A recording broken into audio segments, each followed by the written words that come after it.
Hi, this is Pam from the Birch Cottage blog.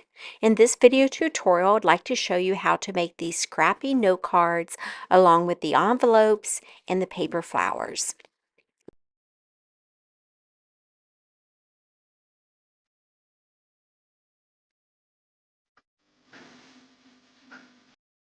Let's take a look at the supplies that we'll need. For the envelopes, you're going to need 3 pieces of cardstock, 3 pieces of scrapbook paper, glue stick, paper trimmer, scissors, a ruler, and a scoring tool. And then for the note cards, you're just going to need 3 pieces of cardstock. You'll also need your paper trimmer, scissors, and we're going to need a glue stick later on. And then for the paper flowers, you're going to need 6 2.5-inch pieces of scrapbook paper, a 1/2-inch button, your hot glue gun and glue sticks, paper trimmer, scissors, and a pencil. Now for the scrappy squares, you're going to need 3 5-inch squares of fabric, some double-sided fusible interfacing. I like to use Wonder Under. You'll want some thread, your rotary cutter, acrylic ruler, self-healing cutting mat, scissors, iron, an ironing surface, a pen, and of course your sewing machine. Now let's take a look at how to make the envelopes. So take your 8.5 by 11-inch piece of scrapbooking or construction paper, and you're going to trim it down to 8-inch by 8-inch.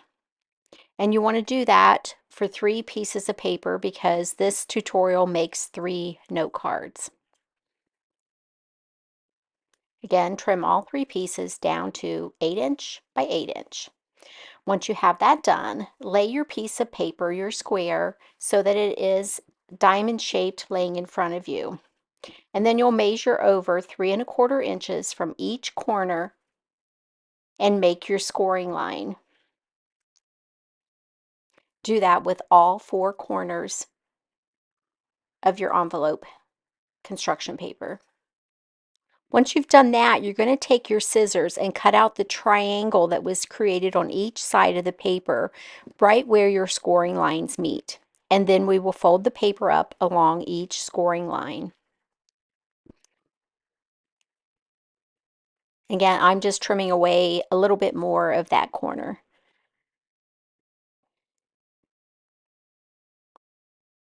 And there we have our envelope ready. So I'm going to glue my liner to the inside of my envelope. This will be the top of the envelope. And I'm just applying an Elmer's glue stick and using it along the edges and a little bit in the middle of the liner paper. And kind of center it, maybe a 1/4 inch or so down from the top. Fold along your scored line. And then we'll let that dry. While that's drying, we'll go ahead and apply glue to the flaps that will close the envelope at the bottom. So again, take your glue stick and apply glue to the edge. Fold down the side, rub it real good to adhere it. Apply glue to the other side. Fold it down, give it a little rub to adhere the 2 sides together, and then let that dry. Okay, now we can move on to our note cards. You just take your cardstock and we're going to trim it down to 10 inches by 5 inches. Once we have that, we'll just fold it in half. I'm going to again use my bone folder to give me a nice crease, and that's ready. Next, we will make our flowers. To make the flowers, you're going to need 2 2.5-inch squares for each flower. I like to use 2 coordinating pieces of scrapbook paper.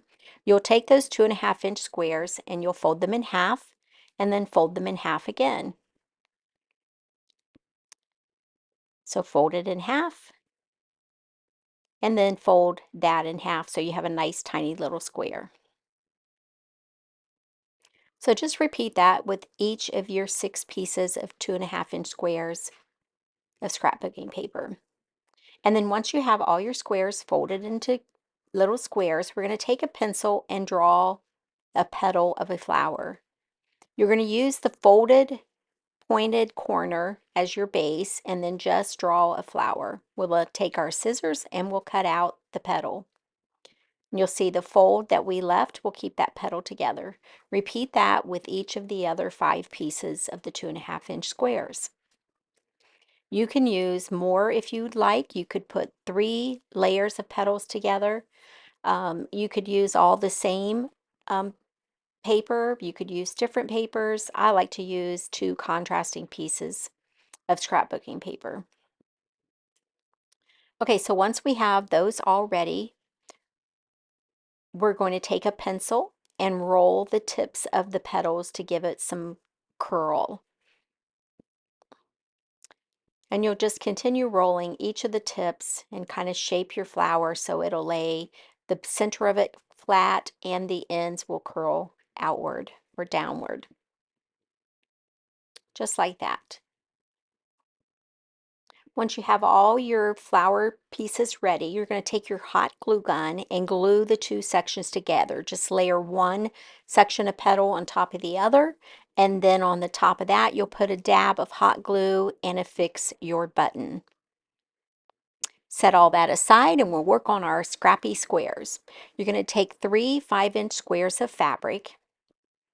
I like to starch them first and then give them a good press until the starch is nice and dry on your 5-inch squares. This will help to keep the fabric from stretching when we go to cut it and stitch the pieces together. All right, so once we have the pieces all pressed, we're going to stack this 3 squares up one on top of the other, and we're going to cut those squares into 3 equal sections. Here I'm just placing my ruler about 1 inch from the top right edge, and you'll see about 2.5 inches from the bottom right edge.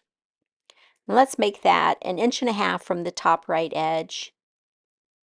There you go, and about 2 3/4 from the bottom right edge. But make them any size you want. You just want to cut all 3 pieces of fabric together so all pieces are the same size. And then I'm going to lay my ruler down again, and I'm going to cut a 3rd section. So there I have my 5-inch squares cut into 3 pieces.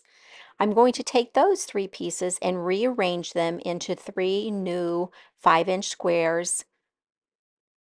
And I want, one of each piece of fabric with each square. Once you have the fabric pieces arranged the way you want, it's time to sew the pieces together. You're going to sew the 2 pieces, smaller pieces on the right together first, using about 1/4 of an inch seam allowance. And do that with each of the 3 sections. Then give each seam a press, fold your seams open, and press the seams open. Do that for each of those 3 pieces that you sewed together. Again, open up your seams and press that open.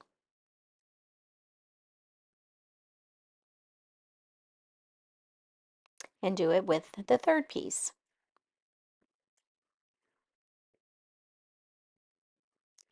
Once I have those pressed, I'm going to go ahead and trim off all these little dog ears. You can use your scissors or a rotary cutter to do that.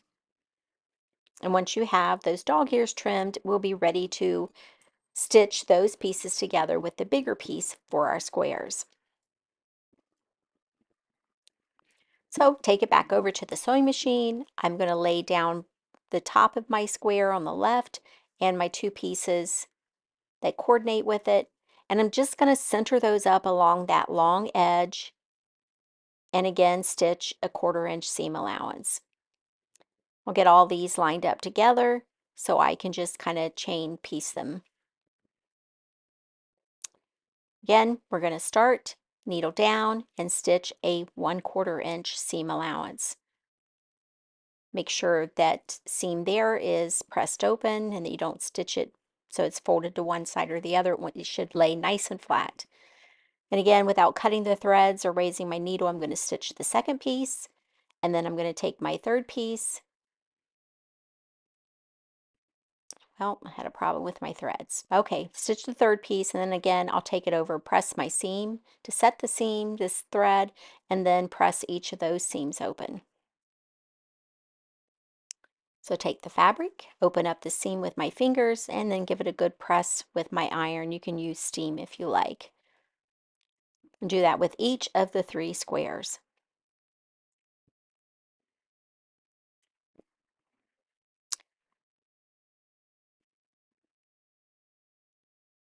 All right, and the third and final one, I'll press that seam open.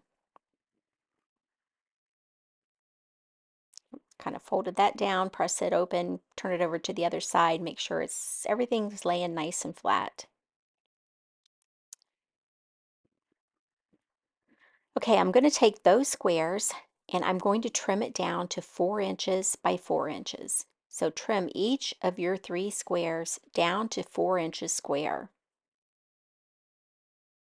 And then once we have those 4-inch squares, we'll be ready to apply the interfacing to the back side of them. First, I'm going to put some spray starch on them and press them again, just so they're nice and crisp and remove any wrinkles and they lay nice and flat this way. Just iron it until it's nice and dry. The starch is nice and dry. This is the new Oliso M3 Pro iron. I will leave you a link below to a video where I talk all about that iron. Okay, so our interfacing. I'm using Wonder Under, and I have already cut it down to 4-inch squares, and I am going to fuse it to the back of these pieces of fabric. I have the bumpy side down next to the wrong side of the fabric, and the paper side is up. Line up my edges. I'm going to use my little pressing cloth, and I will press that. I will do that with each of the 3 squares, fusing the Pellon Wonder Under to each piece of fabric. And then when I'm done pressing it, if I need to, I will trim up those edges so none of the interfacing is showing. Okay, now I'm ready to score the interfacing and remove that paper backing. I just like to take a pen and kind of mark an X in the paper and then grab a hold of it and peel it away. It helps if you wait until the interfacing has cooled completely. This is the last one I pressed, so it's still a little warm. I should have waited longer, but just follow the manufacturer's instructions for doing that if you have any questions about it. I've already trimmed my fabric squares. I had a little bit of interfacing showing, so I just trimmed up that edge so it was nice and straight. I'm going to use my pressing cloth again to adhere the fabric to the note card. Once that's done, I'll take it back over to my sewing machine. I'm going to use a zigzag stitch and just stitch around the entire perimeter of that fabric square. I like to stop with my needle in the down position on the left side, raise my presser foot, rotate the card, and then continue stitching down the other sides, just like that. Again, I'm going to do that with all 3 cards. When I get to the end, I'll do a little back stitch. Here I'm trimming off threads because I don't want them to get caught under my stitching. And then I'll just do a quick little 2 or 3 stitch back stitch. Then I can trim those threads.